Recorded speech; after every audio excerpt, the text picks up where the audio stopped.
Good morning, America. Happy Thursday to all of you. Good to see you. I'm Vanessa Broussard. Back to school, but are America's students ready?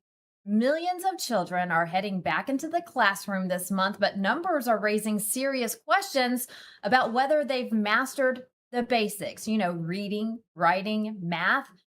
Andrea Widberg with AmericanThinker.com is with us this morning. Andrea, good to have you on the show. The national report card doesn't show our kids acing in the classroom. What can you tell us? Oh, it's a big subject. I'm so happy to be here to talk about it. My father was an educator. I'm a product of public schools, and I've been watching these changes for decades. And basically, schools have simply backed away from the hard task of teaching, and for many teachers, the more fun and easy task of indoctrinating. Part of the problem is that there are, I hate to use this word, but systemic problems in homes where there are no fathers, where the cultural focus is away from education, and students come to the classroom with very little at their back in terms of cultural knowledge, parental encouragement, and teachers can't fight it. So school districts simply start masking bad grades and changing the expectations. Yeah, it's really sad to see that these elementary school students can't do the basics, but then when you get into high school, they still can't do the basics. Andrea, I want to show this video. It's of a teacher. This video was trending just a few months ago. He was actually in tears. He cares about his students so much, and it's hurting him to know that his seniors can't even read. Let's watch it. These kids are leaving high school and going to college, and they couldn't fill in 4 words. 4 words. I literally broke down in the middle of class. This is only day 2. And I have seniors who simply cannot read and seniors who cannot write. They can reason.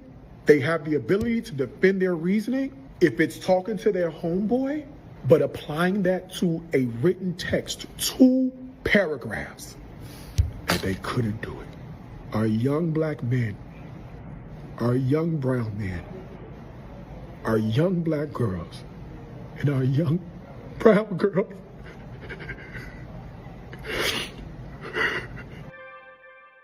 Andrea, we have to make a change. This is unacceptable. It is unacceptable, and it is encouraged. Young black men are there's a wonderful book by John McWhorter written in the 1990s called Losing the Race, I think 1994, and he talks about black culture which actively discourages education as a sign of whiteness. And so right from the start, you and I probably grew up in homes where we were encouraged to work hard and do well in school. My children certainly grew up in that home. But for decades now, young blacks have been told that school is a waste of time because they are feeding an anti-black culture by giving up who they are and embracing whiteness. They are erasing themselves by educating themselves. And then you have the fact that I think 65 to 73% of black children are now being raised in single parent homes. And the greatest indicator of academic failure in a life of poverty is growing up in a single parent home. Before the civil rights movement, fewer black children than white children grew up in single parent homes. So there's been a complete switch in that, and it is again a tragedy. It mostly means children growing up with their mothers, and especially boys who do not have a father are just likely to fail in life. They need that father figure, no matter how loving, hardworking, and responsible the mother is. The father's absence is a profound break in their ability to learn and mature and focus. And so their homies, who are in the same bad situation as they are, become their world and continue forcing them to abandon education as a viable option in life. Yeah, and I know people who have grown up in single family homes who are successful, but you're right. I also know people who turn to their friends, their guy friends who are into maybe the music that they listen to or sports. There are families that I see who are more into their kids succeeding in sports starting at a young age in t-ball than they are in school. And that's also a problem, Andrea. It's a huge problem. Culture matters. And inertia is a normal part of humanity. We're meant to lower our expenditure of energy and basically seek pleasure.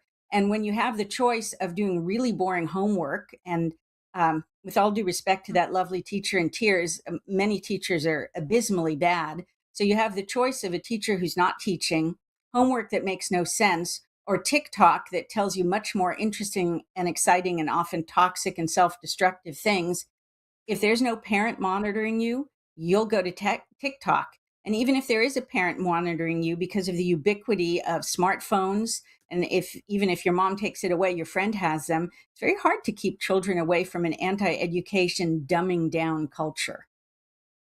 You're absolutely right. And let's not bring up AI. With AI coming up in the world and technology, kids are now turning to that. So not only is it social media, the culture of the school and who they're hanging out with, but it's also AI helping them cheat. They can't read or write. I talked about This is sports a true. little bit. Yeah. And I dealt with this when I was in high school, way back when. I was a cheerleader, friends with a lot of the sports athletes, and obviously a star student, was in honors classes. And a lot of the athletes were as well. But when I found myself, and this is a true story, I would go up to the teacher to ask a question, and her grade book back then, everything was written on a piece of paper. Now, I'm not sure how they do it now. I'm sure they're on the computer, but everything was written on the piece of paper. They had marks by the athletes' names to make sure that their grades were either being changed or up to par, to make sure that they could compete in sports.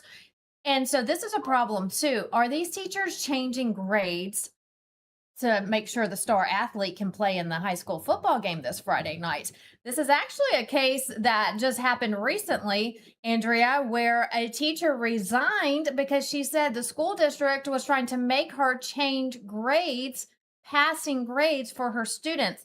She addressed the school board when she resigned. Let's watch that. I was Teacher of the Year at John F. Kennedy Middle School in Antioch this past year, and Blue Ribbon Teacher of the Year for the district. What you have in front of you right now is my resignation letter. I resigned in May. You can read those 3 pages at your leisure, but I've heard a lot of positive data in this meeting, and I just wanted to give you some facts from my firsthand experience. So first, district leaders asked me to fabricate grades for a parent who sat in the office for hours until her daughter's failing grades were changed. It creates false entitlement.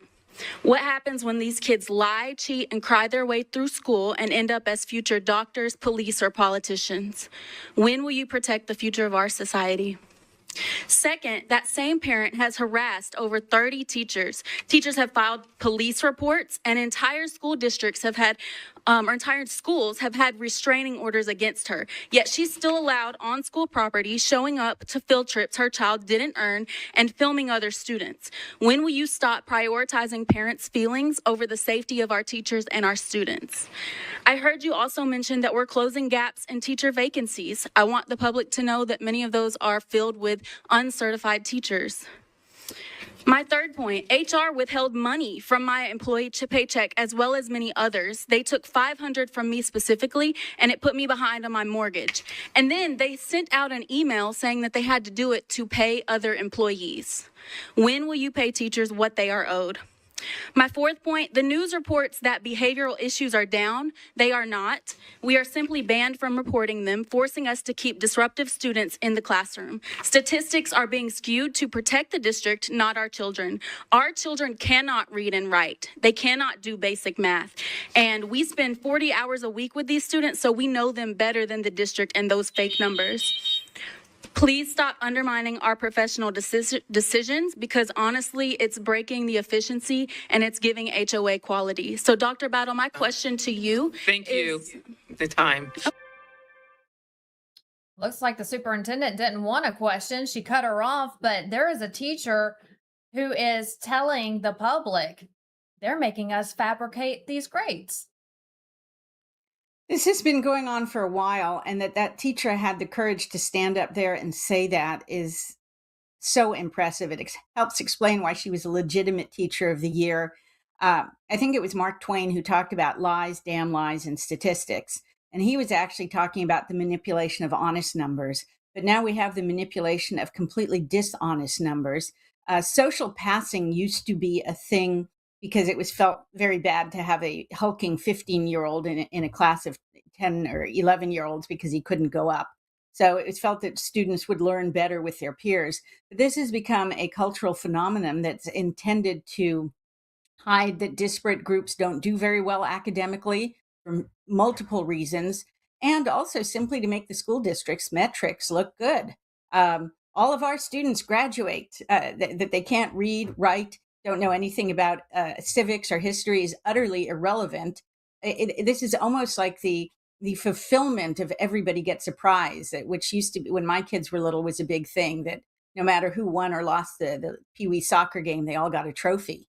And our education has devolved into that. And it's helped by, there are wonderful teachers in American education, but there are also way too many teachers who view their classroom as a platform, not for educating the students, but simply to preach their political and lifestyle philosophies. And as much as it's wasting time, but it also degrades what the students understand education to be.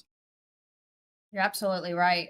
We don't need those type of teachers in the classroom. Teach them the basics. We don't need to know your political views or your religious views or any of your opinions on anything in the classroom.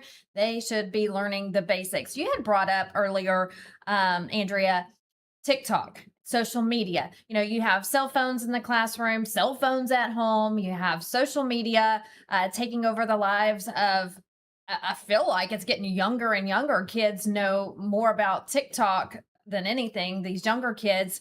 I want to bring up a current situation going on right now. If you're following the Lindsay Clancy trial, this is a mother who's on trial accused of killing 3 of her children and then trying to commit suicide by jumping out of a window. If you go to social media, there are people on social media who are reenacting what Lindsay Clancy may have done, jumping out of the window to try to commit suicide. Kids are watching this. This is on TikTok. We're showing you one right now. This is so wrong. And this is what our kids are watching. So kids are learning how to commit suicide from TikTok. Andrea, what's your take? This has been an ongoing problem with TikTok. It encourages, it silos people. It's one of the major problems with America generally, because social media's algorithms drive people into information silos. If a girl looks up weight loss, suddenly she's getting anorexia. If a child says, I'm unhappy, suddenly he's getting videos showing him how to throw himself out of a window and kill himself better. The problem is social media and smartphones and all this access is a Pandora's box. It's out there, and I'm not sure how you put it back. One of the things that puts it back in terms of every individual child is a home where a parent is there paying attention to the child and listening to what the child has to say. And a bit of advice I picked up from my sister, who ironically had no children, was you can be opinionated but not judgmental. Because if a child thinks when he discusses this, mom suddenly starts saying that's stupid and don't be so dumb and anybody who kills himself, rather than a mother who listens or father who listens with empathy and tries to get to what the child is really trying to say. If you go back to, I have an old book, Art Linkletter's Kids Say the Darndest Things. It's from the 50s. Children back then were incredibly naive. They actually knew very little about the world beyond their parents' home and their small community. But parents now have a much harder hill to climb because kids are exposed to the entire world, its pathologies, and a panic-driven media. And it puts a much greater emotional burden on parents to listen to what their children are saying and to respond with their opinions, which I think it's really sad when someone does this and doesn't talk to someone or whatever, rather than saying that's stupid. No kid wants to be called stupid or their ideas are stupid, and they will shut down and retreat further into the silos of social media, directing them to starve themselves, cut themselves, do drugs, and jump out of windows. So the Pandora's box of social media is out there. The burden on parents is greater to be there for their children. They have to be there for our children. I mean, if you don't protect your children, you can't expect anyone else to protect them. And unfortunately, it's an ugly world out there. There are more good than bad, I firmly believe, but there's a lot of bad, and we have to protect our children. That's even when they're 17 years old or 18 years old and still a senior in high school. Protect your children at all costs. So what can parents do at home, Andrea, tonight to strengthen reading and math skills? Well, one of the things they can do, and I know this sounds silly, it sounds as if every child is a toddler, but catch them being good. We expect our children to be good. And so we catch them when they're not doing their homework. We don't catch them when they are doing their homework. And my kids are in their late 20s, almost 30s. They still call me most days so I can catch them being good. They desperately, especially teenagers, desperately want adult approval. And so when you catch them the little things, I noticed you just went up and did your homework. I am so proud of you. That shows that you're a really responsible person. Those little things make a huge difference. Reminding the children why it matters. We tend to live in a society where everyone, teachers, parents, tell children to do things. But one of the things that's very important is to give children context and explain why they're doing something. So that helps. Being opinionated but not judgmental, huge, which simply means using that therapeutic language. But I feel it's really sad when kids don't do this, rather than that girl is going to fail in life, because kids will instinctively come to the defense of their worst friends who don't do their homework. And simply paying attention and listening. We are as distracted as the children are. We are also on our phones. We're watching streaming TV. We're doing phone calls. We're texting. And that's not fair to the children in our lives. And so what we demand of them, we also should demand of ourselves. Good advice there. I agree with what you just said. I want everyone to go to your website where you work, AmericanThinker.com. We have it pulled up right there, AmericanThinker.com. Andrea, it was a pleasure having you on the show today. Appreciate you stopping by. Thank you so much. I'm glad to have been here. Thank you. All right, in other news this morning, President Trump has announced a pause on the 50% tariff on Canadian goods. The tariffs were supposed to take effect yesterday and are now paused for 3 days. Trump set the pause because the U.S. and Canada have a deal subject to the finalization of documents.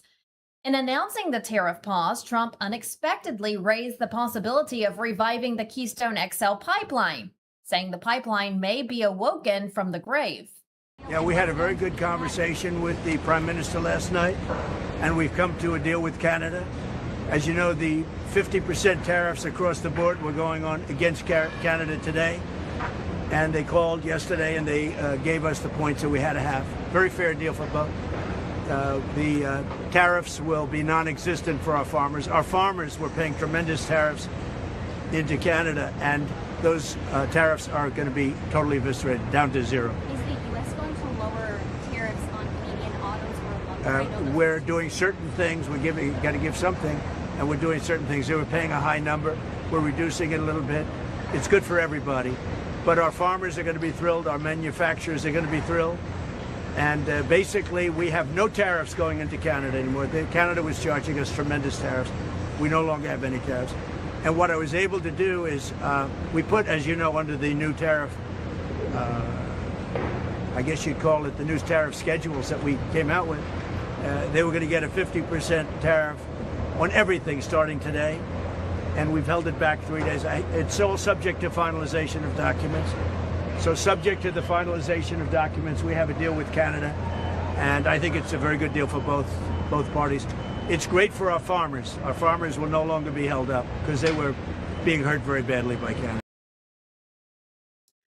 For the Keystone XL pipeline, it was designed to carry as much as 830,000 barrels of Canadian crude per day from Alberta toward Nebraska, where it would connect with the existing Keystone system and also serve U.S. refineries. If you remember, President Biden revoked its key permits, and the project was later terminated. Let's look at the progress now of Operation Lone Star. Love to see this. Texas's effort to secure the border. Service members are reinforcing and replacing barriers along the Texas border an ongoing mission to protect Texas communities, build that wall. President Trump held a major cryptocurrency event at the White House, bringing together crypto executives, financial market leaders, and federal regulators. A big announcement was Trump's push for Congress to pass the Clarity Act, which would establish a clearer federal regulatory framework for digital assets. Trump says the U.S. is leading in crypto and wants to maintain that position. Under the crooked Joe Biden administration, the spirit of innovation that built America was under serious attack like never before, and nowhere was that more true than crypto and other new financial technologies, where we were going to be taken to the cleaners by China and other countries. The radical left tried to crush these developments with crippling regulations, brutal restrictions, weaponization. They use weaponization, political weaponization, and constant targeting that drove innovation overseas, and they wanted to drive it out. And at the end of toward the end of the campaign, if you remember, they decided they liked it very much because there were over 100 million people that were liking Trump a lot more because I was in favor of it. They were against it, and they became very much in favor of it. But by that time, it was too late. And besides, those days are all over. That was a terrible period of time for a lot of very good, very honorable financial people. On day one, we fired Joe Biden's rogue SEC chair, Gary Gensler. I think we like Paul better. Do we agree? We like Paul better? Number one, he's smarter. He's also smarter, by the way. But we fired him. We got him the hell out of here.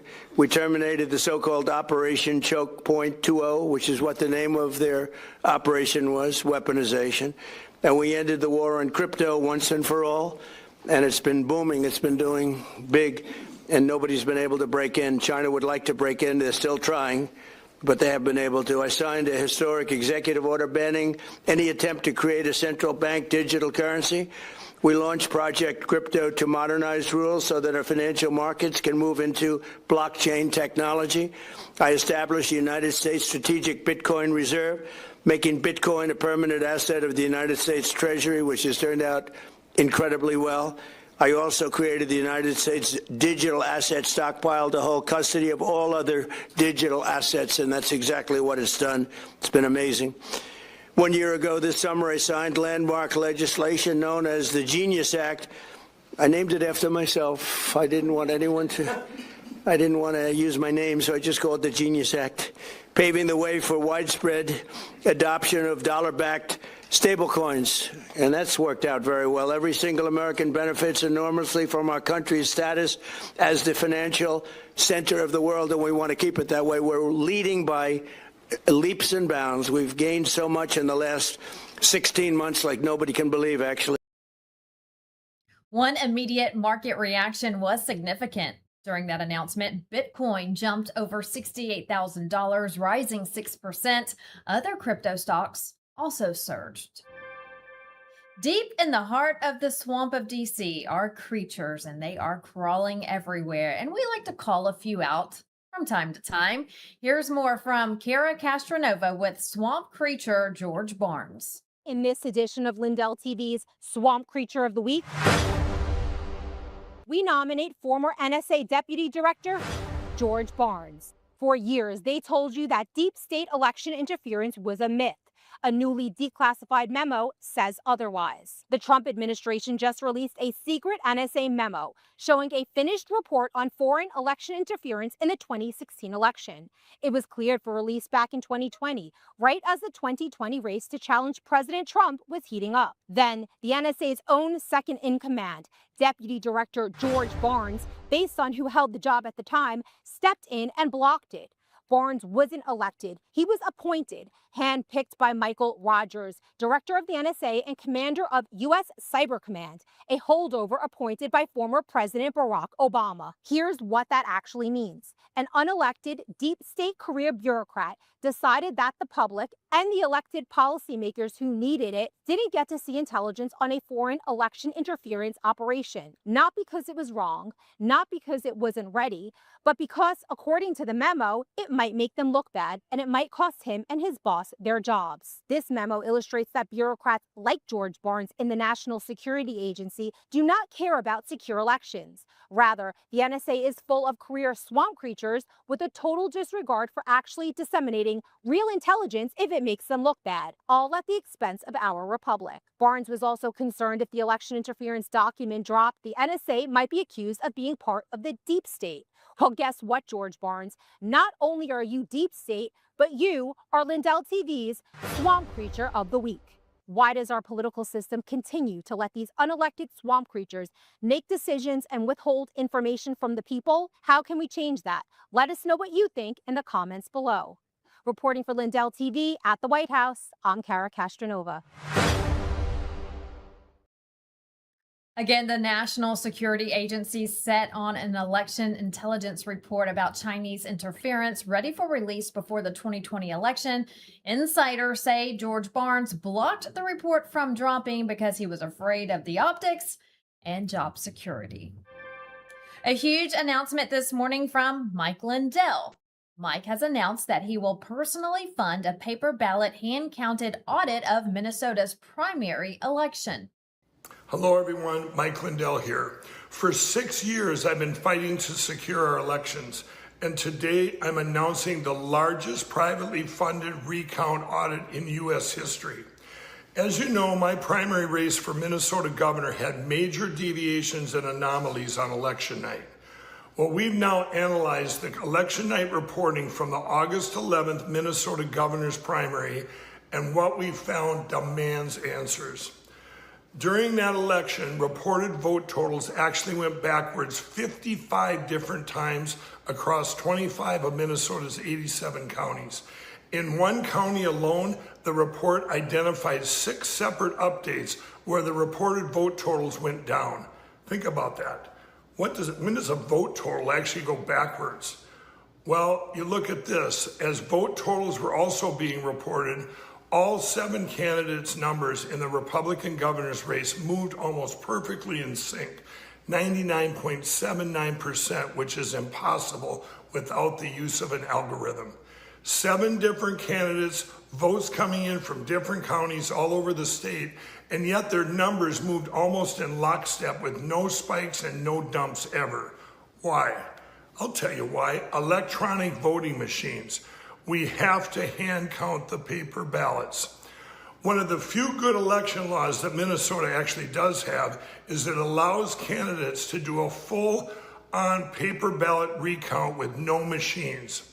Also, we get to have observers in every place the ballots are counted, and we're allowed to contest the ballots. This is not a left or a right issue. Democrat Senator Amy Klobuchar, who's also running for Minnesota governor, has also advocated to get rid of the electronic voting machines and go to paper ballots hand counted. On that, Amy and I agree. In fact, did you know that on July 16th, President Trump declassified evidence from our intelligence agencies, both the CIA and the NIH, against Smartmatic and the other voting machine companies? That those agencies have kept hidden from us for years. We now are using that evidence, which will vindicate me in the Smartmatic case. If this recount is not enough to change the outcome of my election, it will definitely help the greater cause of getting rid of these voting machines across the country. These machines are banned in 132 countries, which is 68% of the world. So why would the USA still be using them? For 6 years, we have fought the media, the deep state, the uniparty, the globalists, and the well-funded machine companies who tried to silence and destroy us, all because we want to get rid of these electronic voting machines and secure our elections and go to paper ballots hand counted. I believe this paper ballot recount and audit is the gateway to finally end the use of electronic voting machines in our USA elections. Please go to LINDELLPlan.com and help us make this historic election audit and paper ballot recount happen. We are going to secure our election platforms and restore our great country together. Thank you and God bless. Our Allison Steinberg digs deeper into the problems plaguing the primary elections and also voting machines. Remember when Minnesota Senator Amy Klobuchar raised serious concerns about voting machines, warning they could be vulnerable to fraud, hacking, and cybersecurity risks? Back in 2019, Klobuchar and 3 other senior senators called on the largest U.S. voting machine makers to explain why they continue to sell devices with, quote, known vulnerabilities. Klobuchar demanded election equipment makers explain why they continue to sell decades-old machines, which she claimed contained security flaws that could undermine the results of elections if exploited. You could easily hack into them. It makes it seem like all these states are doing different things, but in fact, 3 companies are controlling this. She was outspoken about protecting election integrity, conveniently right until after the 2020 election. Then the urgency seemingly faded following Biden's 81 million votes. But now Klobuchar is the Democratic nominee for governor in the state of Minnesota, having won her primary by a landslide. So it's fair to ask, does she still share those same concerns? Because while her side of the August 11th primary was a runaway, the Republican governor's race is a different story. Serious abnormalities have emerged in the vote counting data. Independent investigators that worked with the Lindell campaign conducted an analysis of the live election night numbers, and what they discovered points to 3 unusual patterns the investigators say deserve a closer look by the Secretary of State. Here's a breakdown of what they found. On election night, August 11th, the real-time numbers from the Associated Press and New York Times revealed something deeply unnatural. From the very first updates, when only a tiny fraction of the votes were in, the 3 leading candidates held almost the exact same share of the vote all the way to the end. Demuth sat slightly over 45%, Lindell slightly under 30%, Qualls just under 25%. Then by the time 6.7% of the vote was in, the numbers had barely moved. Demuth 44.9, Lindell 32.3, Qualls 20.5. And after the remaining 93.7% of the votes were counted, another 386,000 ballots, the final totals were virtually identical.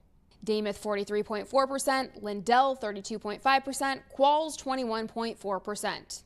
Even though large batches of votes kept pouring in from counties that heavily favored Demuth and from counties that heavily favored Lindell, each candidate's percentages barely budged, less than 2 points total. Now, looking at the second major issue, the report vote totals at times went backwards. In 55 separate updates across 25 of Minnesota's 87 counties, candidates lost votes, an average drop of 71 votes, with one drop as large as 645. Pine County alone had 6 of these downward updates. These numbers come from the same county systems that produce the official results, therefore raising the question, why is it the numbers in the middle can reverse while the final numbers are accepted without further scrutiny? Is this perhaps yet another side effect of algorithmic control? And then the third finding of this analysis involves the rate at which the votes increased for each candidate. A statistical look at all 7 candidates in the race shows their vote totals rising and falling almost in perfect lockstep. Demuth and Lindell's numbers moved together with a correlation of 0.998, essentially the same line. Most of the other candidates were also tightly linked with correlations above 0.94. So again, we are left to wonder, is this the pattern of independent vote counting, or is this what you'd expect if one underlying mathematical formula was generating every candidate's totals, with each one simply given a slightly different multiplier? The analysis concludes that these 3 patterns, flat percentages, negative updates, and near perfect correlation, look artificial and should be fully examined by the Minnesota Secretary of State's office before the results are considered final. But will Secretary of State Steve Simon, the same official photographed here with Feeding Our Future Fraudsters, actually examine these anomalies, or will the questions continue to be ignored? We'll just listen to Minnesota State Representative Pam Altendorf as she sounds the alarm on the Secretary of State's outright refusal to hand over the voter rolls to a duly elected state official. Steve Simon, who is denying me as an elected official, vice chair of the Elections Committee, denying me access to the rolls. This is not, there's no private information, like I'm not asking for social securities, I'm not asking for any information that would be deemed private. We are asking to be able to verify that the voter rolls are clean. And that should be a minimal expectation in Minnesota. Every person in Minnesota should know that they have one vote per legal Minnesotan in the state of Minnesota, and that they should have confidence in that. It certainly makes you wonder, what exactly is Steve Simon trying to hide, and whether the people of Minnesota will ever get the transparency and accountability their elections deserve. But now Mike Lindell is taking matters into his own hands, as he has officially announced that he will privately fund a statewide recount and audit of every paper ballot cast in the August 11, 2026 Republican primary election for governor. This will be the largest privately funded statewide paper ballot recount and audit in U.S. history.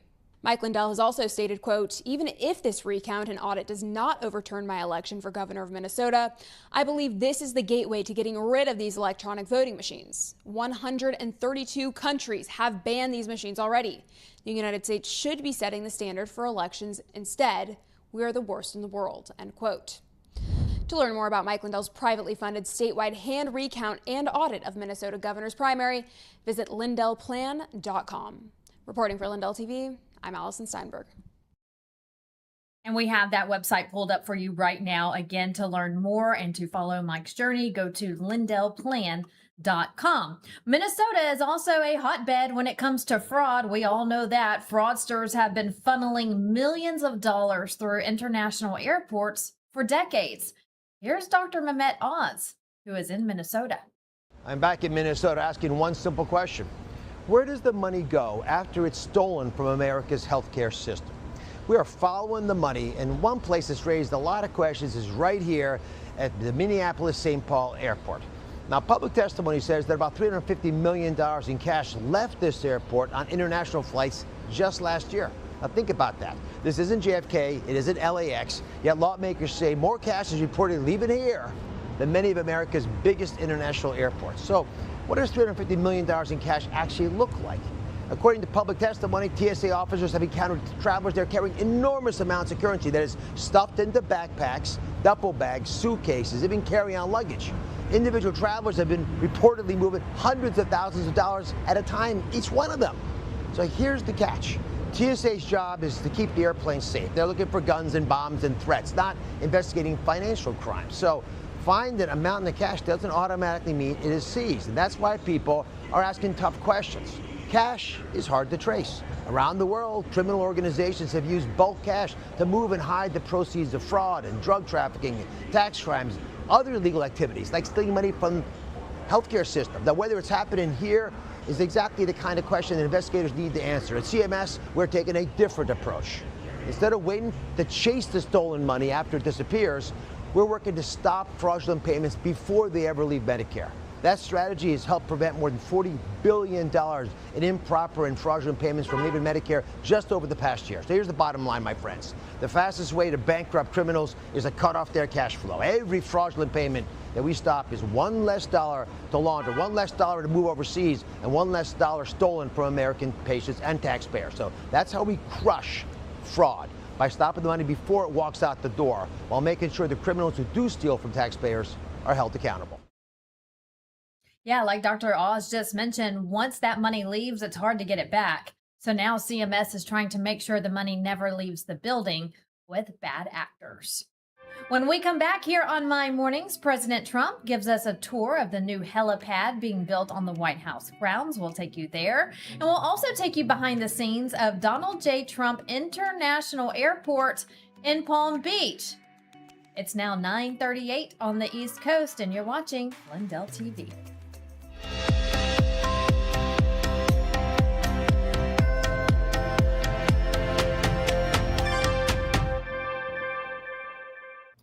Well, hello, everyone.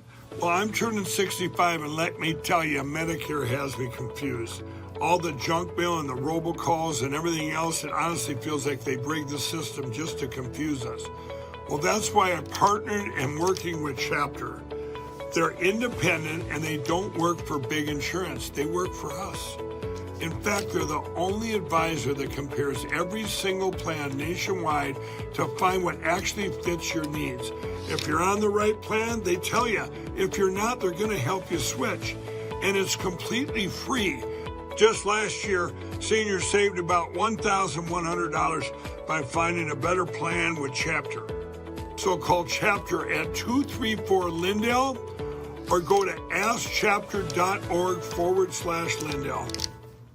You know, most people think water's just about filtration, but in reality, it's about balance. What gets removed, what gets left behind, and how the water actually behaves once you drink it. Well, many traditional systems focus on one thing, removal. Reverse osmosis, for example, strips water down completely. It may sound ideal, but it removes minerals that our bodies need. The Century Wellness System was designed with a different philosophy.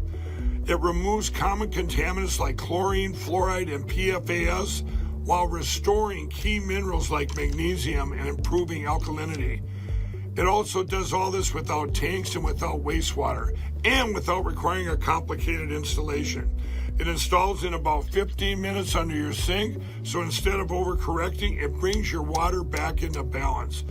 Please visit CenturyH2O.com and use promo code Lindell for 10% off your next purchase.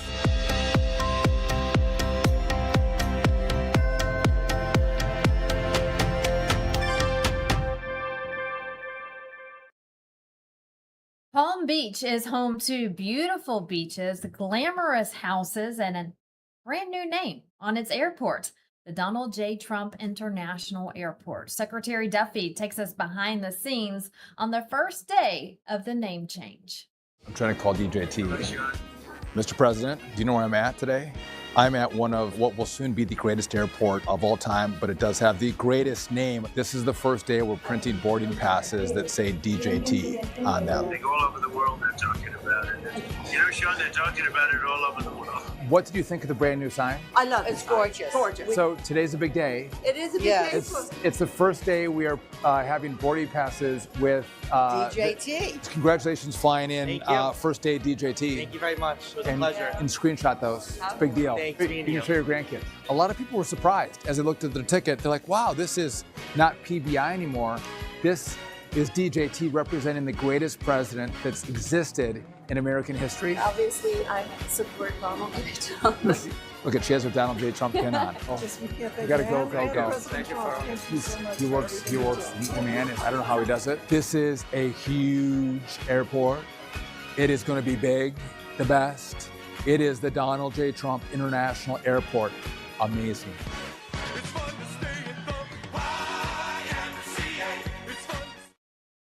The airport code is DJT. Trump Force One was the first aircraft to land after the airport officially took the Trump name. That was on July 9th.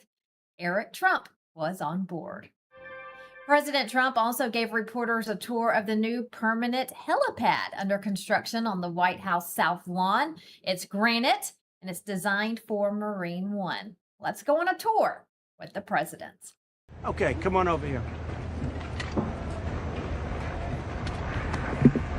Nice job, fellas.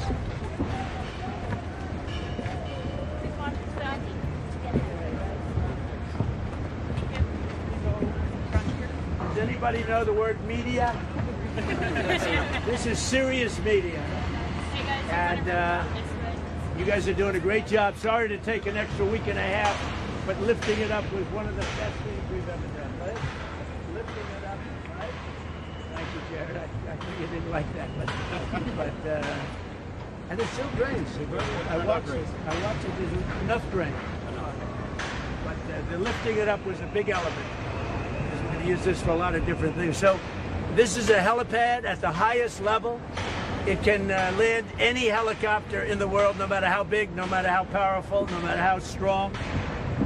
It would. I was explaining for the construction people. I was explaining how when the new big Sikorskys landed, the grass was completely wiped out. Yeah, come on over here, fellas.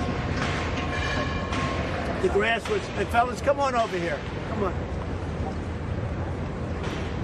And I just want to say they've done a fantastic job. So if you take a look from the media standpoint, You look at the lettering and you look at the joints.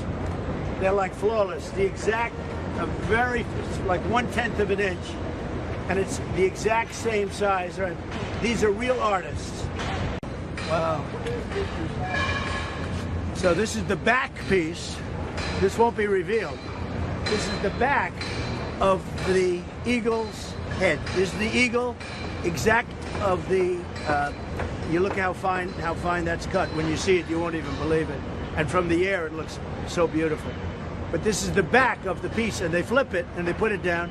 So nobody will see that unless in 400, 500 years they start taking it apart. So probably nobody will see it, I guess. Actually, I hope nobody ever sees it because there's only one reason they'd see it. But I think I'd like to sign it, and I'd like to have some of the main construction guys like yourselves and some of your top guys sign it too. We can sign this whole piece.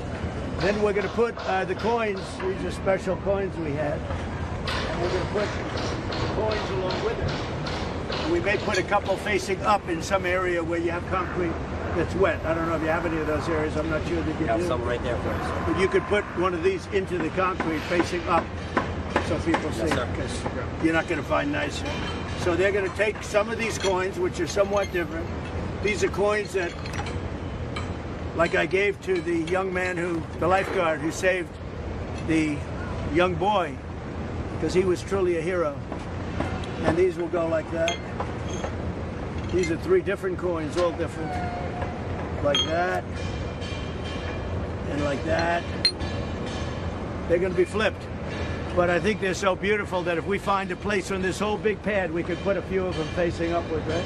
It'd be pretty cool, right? The centerpiece is a 100-foot wide presidential seal made from granite. Lockheed Martin donated the helipad. When we come back here on My Mornings, we'll introduce you to a canine named Hogan. His job? Protecting the president.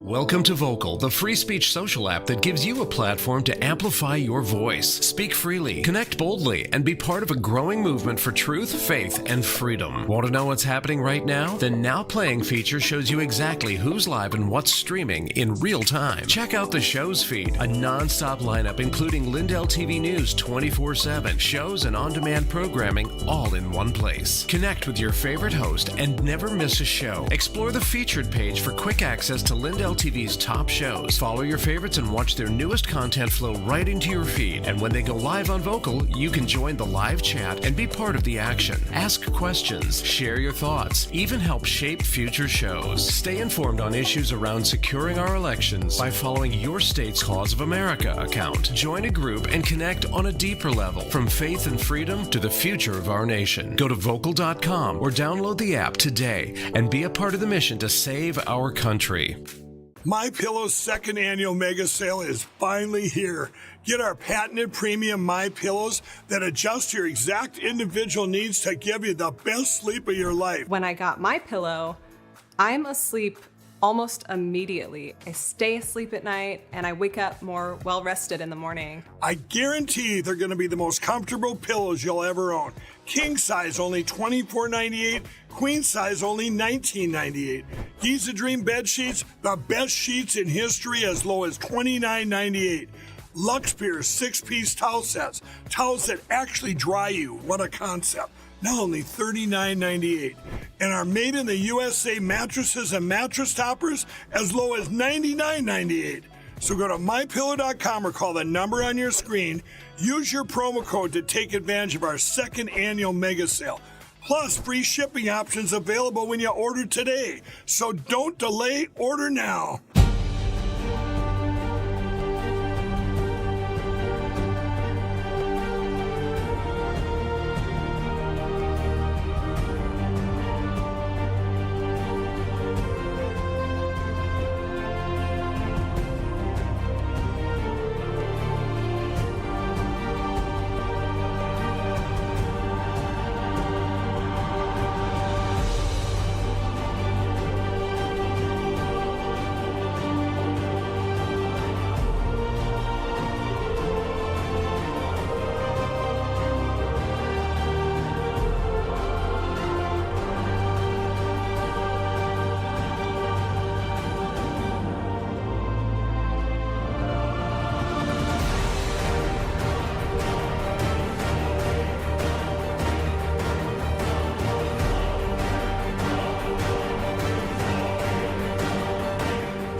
Welcome back. Today we're introducing you to Hogan, a canine who's with the Secret Service helping protect the White House.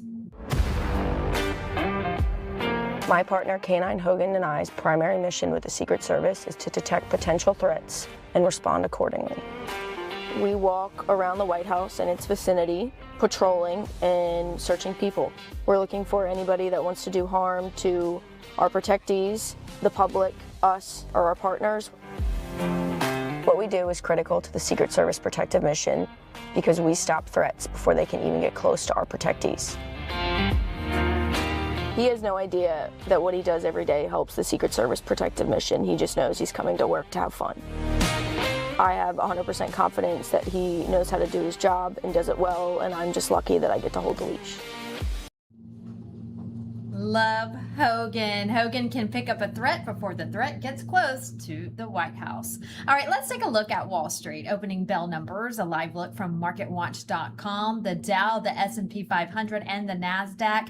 Investors are digesting the Fed's July meeting minutes while a pullback in Treasury yields is providing some relief after recent pressure on technology and semiconductor stocks. Geopolitical tensions in the Middle East, of course, and elevated oil prices remain major concerns. So the big board, the Dow, the S&P 500, and the NASDAQ all down at this hour. In your news to go as you start your day, here's a look at the president's schedule for today. At 8 o'clock this morning, he held an executive meeting. At 11 o'clock, he'll have a policy meeting. At 2 p.m., signing time. And then at 4 this afternoon, the president and first lady will make an announcement regarding fostering the future. So make sure you're following us on social media and also online at LINDELLTV.com for all your news updates throughout the day. Never miss a newscast either. Make sure you have that Lindell TV app downloaded so you can watch anywhere you are on the go. It's free in your app store, on your phones, and also on your tablets. And don't forget, you can also follow me on social media. I am on most of the social media platforms. You can like and subscribe to my channel, and also go to VanessaBroussard.com.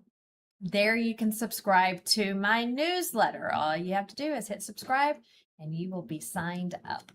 We leave you today with our Bible verse of the day from the book of Matthew. The Bible says this: "From the time Jesus began to preach and say, 'Repent, for the kingdom of heaven is at hand.'" And that'll do it for us here this morning. Thank you so much for joining us today. We'll see you all same time, same place tomorrow. And we leave you today with more video from President Trump visiting and touring the new helipad being built at the White House. Have a great day.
And like everybody else out there, I have used my arm, folded my pillows, got migraines in the morning from sleeping on poor pillows, and pillows are the problem. There is no bigger problem than a pillow. My patented fill adjusts to your exact individual needs, and it holds that support all night long to take the pressure off your shoulders and keep your neck aligned. One's the size of a quarter, one's the size of a dime, and one's the size of down. Inside every pillow, they're interlocked together. You see how that holds? Oh my gosh. That It's will soft, not but migrate. supportive. Wherever you set that, you get exactly what you need for your individual neck support. I do all of my own manufacturing in my home state of Minnesota, and every part of my pillow is made in the USA. It's machine washable and dryable, and it comes with my 60-day money-back guarantee and a full 10-year warranty. Sleep is one of the most important things to your health, and my pillow is one of the most important things to your sleep. So go to mypillow.com or call 800-676-2147.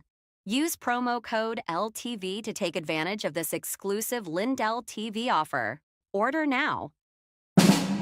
When you read one news source, you get one side. When you read two sources, you get an argument. Read 40 sources, and you get the truth.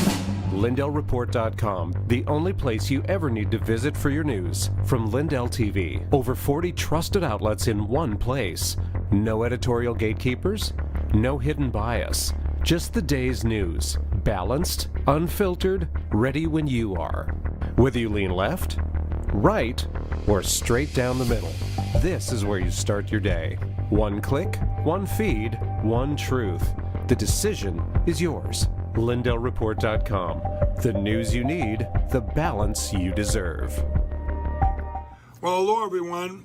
Well, I'm turning 65, and let me tell you, Medicare has me confused. All the junk mail and the robocalls and everything else, it honestly feels like they rigged the system just to confuse us. Well, that's why I partnered and working with Chapter. They're independent, and they don't work for big insurance. They work for us. In fact, they're the only advisor that compares every single plan nationwide to find what actually fits your needs. If you're on the right plan, they tell you. If you're not, they're going to help you switch. And it's completely free. Just last year, seniors saved about $1,100 by finding a better plan with Chapter. So call Chapter at 234-LINDELL or go to askchapter.org/Lindell. You know, most people think water's just about filtration, but in reality, it's about balance. What gets removed, what gets left behind, and how the water actually behaves once you drink it. Well, many traditional systems focus on one thing, removal. Reverse osmosis, for example, strips water down completely. It may sound ideal, but it removes minerals that our bodies need. The Century Wellness System was designed with a different philosophy. It removes common contaminants like chlorine, fluoride, and PFAS while restoring key minerals like magnesium and improving alkalinity. It also does all this without tanks and without wastewater and without requiring a complicated installation. It installs in about 15 minutes under your sink, so instead of overcorrecting, it brings your water back into balance. Please visit CenturyH2O.com and use promo code Lindell for 10% off your next purchase. America's founders warned that without knowledge and virtue, no nation can remain free. Yet through the steady infiltration of Marxist ideology, we have been stripped of both, and we are no longer a moral and educated people. To save America, we must spark nothing less than a national renaissance. That's why you need Freedom Talk Magazine, the journal of truth and virtue. We cultivate enlightened thinking and principled living, offering unique insights into the issues and remarkable people defining our world. Sign up today for your free subscription to Freedom Talk Magazine and join the new American Renaissance. With everybody talking about making America healthy